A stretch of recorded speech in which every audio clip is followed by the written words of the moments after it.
In this video, I'll provide a maximum approach in eliminating and preventing lower back pain from free weighted rows. Now keep in mind, this segment is not for everybody, nor am I saying that you have to do these things. These are just some ideas that I'm throwing out to get you thinking. Also, I'm not a medical professional or lower back specialist. This is knowledge that I've accumulated through my own experiences and self-study. So with that said, let's break this down. My number one recommendation is to switch your rows to the dead stop versions. So instead of doing a regular barbell row where you are bent forward and doing your repetitions as usual, break up the eccentric concentric chain, which means switching over to a Pendlay row. That's how many would describe that particular lift. So you reset the weight at the bottom. Every time you do this, you're deloading the lower back in a sense, because when you do barbell rows, your lower back and abs must be very strong to prevent form degradation. And trust me, that area is being seriously worked, and you have to remain tight the entire time. So if you're doing a set of 8 to 12 reps, and then on the 9th to 10th rep, your lower back starts to lose that tightness, well, now you start getting the pain. So when you switch to dead stop rows, for a lot of people, this will solve the problem completely. And you can do this on any variation, by the way, not just a barbell version. Dumbbells as well. You can reset the dumbbells on the floor each repetition. This is especially useful for those who are going really, really heavy. And the same can be done on the landmine station. For example, the Meadows row. Instead of doing it nonstop, reset the weight at the bottom. So whatever rowing style you may be using, consider implementing the dead stop technique, and I think this will serve you in a major way. My second piece of advice is to change the angle at which you row. In particular, elevate your torso a little bit. It's similar to how many people experience lower back pain when pulling from the ground, but once they do it off blocks, it goes away because of the more upright back angle, less hip flexion, obviously less pressure on the lower back. Now, you don't have to do this with blocks necessarily, although you certainly could when talking about rows.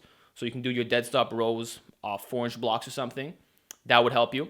But a more practical recommendation is to switch to the Yates Row, which is a time-tested exercise. Many bodybuilders swear by it. It is extremely effective in building up the upper back, traps, and lats. So I would recommend the Yates Row. So instead of being really bent forward, horizontal, or slightly above, switch your back angle to around here. And you will experience far less lower back pain for the most part, while still getting an amazing back workout. So I wouldn't worry about your development. It's great for bodybuilding purposes. Would I say it's superior to a barbell row? Probably not. I think the barbell row is generally a better movement and has greater carryover to a variety of different sports and even deadlifting strength. But nonetheless, the Yates row is a tremendous builder of the back, and that's what I'd recommend you do.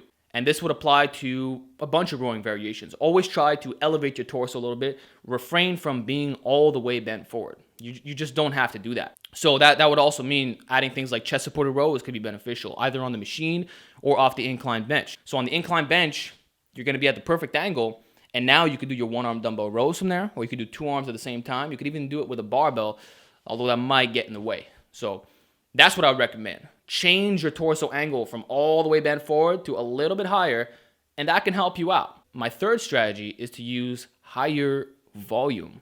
So instead of going really, really heavy on the rows, maybe you can go heavy on your pulls, so you overload on the pulls and even your pull-ups, and then the rows, you leave that for higher volume, lower weight.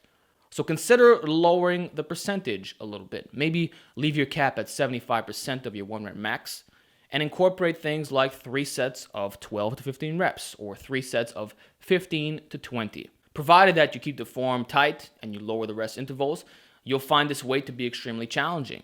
And if you incorporate pre-exhausting methods, which I'm going to talk about later, you can actually get more out of less weight. So that is one practical recommendation. The dark side of this advice is that you might experience form breakdown when doing higher repetitions. So if you feel that might happen to you, I would advise incorporating the dynamic effort method. This way you're still accumulating the same amount of volume, but you won't have the form breakdown. So instead of doing a 3 sets of 10 setup, do 10 sets of 3 with 30-second rest intervals. You'll still get all the metabolic fatigue because of low rest intervals. You'll still get a similar amount of volume, and the hypertrophy will be there. And this is especially useful for things like Pendlay rows, where you will get stronger. If you're an athlete, the carryover will be there for all sports, and it'll be great for bodybuilding purposes as well. Another strategy which will be extremely beneficial is doing more cable and band rows. I mean, this is a very effective way of building up your back. A lot of strength coaches swear by it. They'll have their athletes rowing 5 times a week with the bands. Like, it's just a great way of accumulating volume for the upper back, traps, lats, rear delts, without affecting your lower back.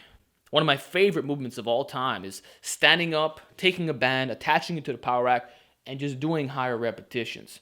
3 sets of 20, 4 sets of 25, getting a really nice pump, just feeling those muscles working. Band rows are a tremendous way of staying injury-free. They keep your shoulder girdle healthy. They build a great back.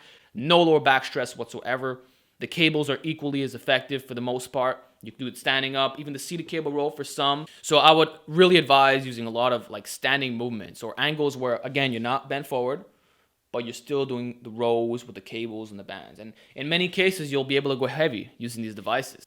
My fifth piece of advice, which is a little bit interesting and pretty uncommon, is to row with a belt on. I'm not saying you have to do this. Most won't. But why not? It tends to be beneficial when doing heavy pulls, so why not wear a belt when you're rowing? This could work very effectively when doing unilateral movements where your hands are not going to be in the way so much. And if you're doing bilateral movements, well, all you have to do is raise the belt, like adjust the placement of it. This way, it's not going to run into it when you're doing your rowing movements. So if you're going to row to your hip area, and that's where the belt is, just wear the belt really high, like even closer to your upper ab area. So consider rowing with a belt on. Might help you. And another little cool trick is to actually row with fat handles.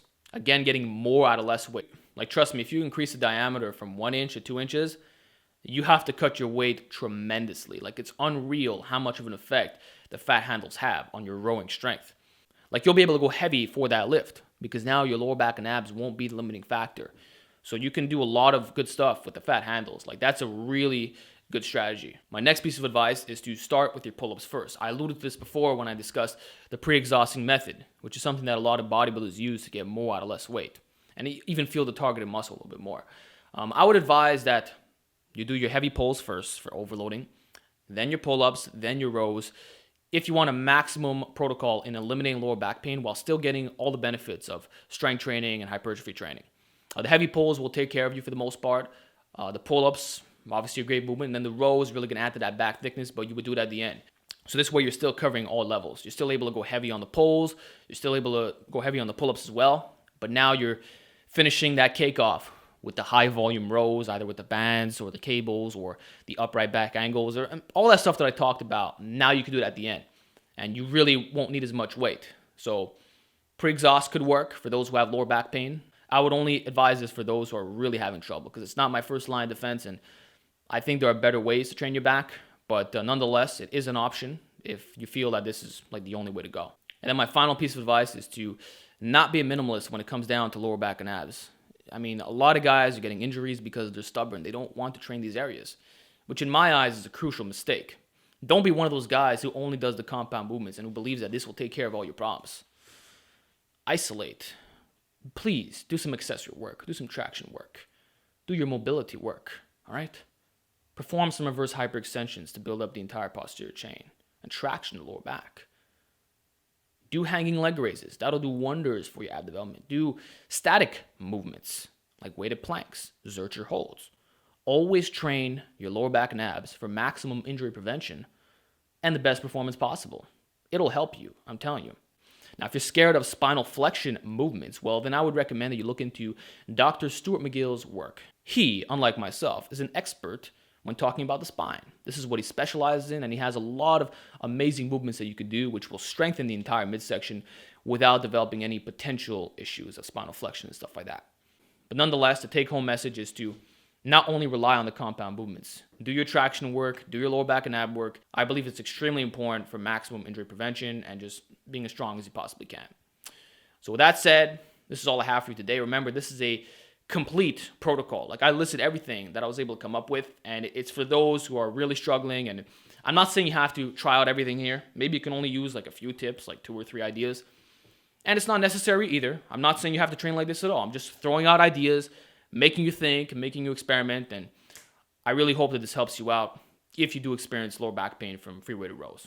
So let me know if you want more topics like this. Let me know if there's other movements that cause you discomfort, and I'll attempt to provide another analysis similar to this one. So enjoy the gains, my friend, and I will talk to you next time.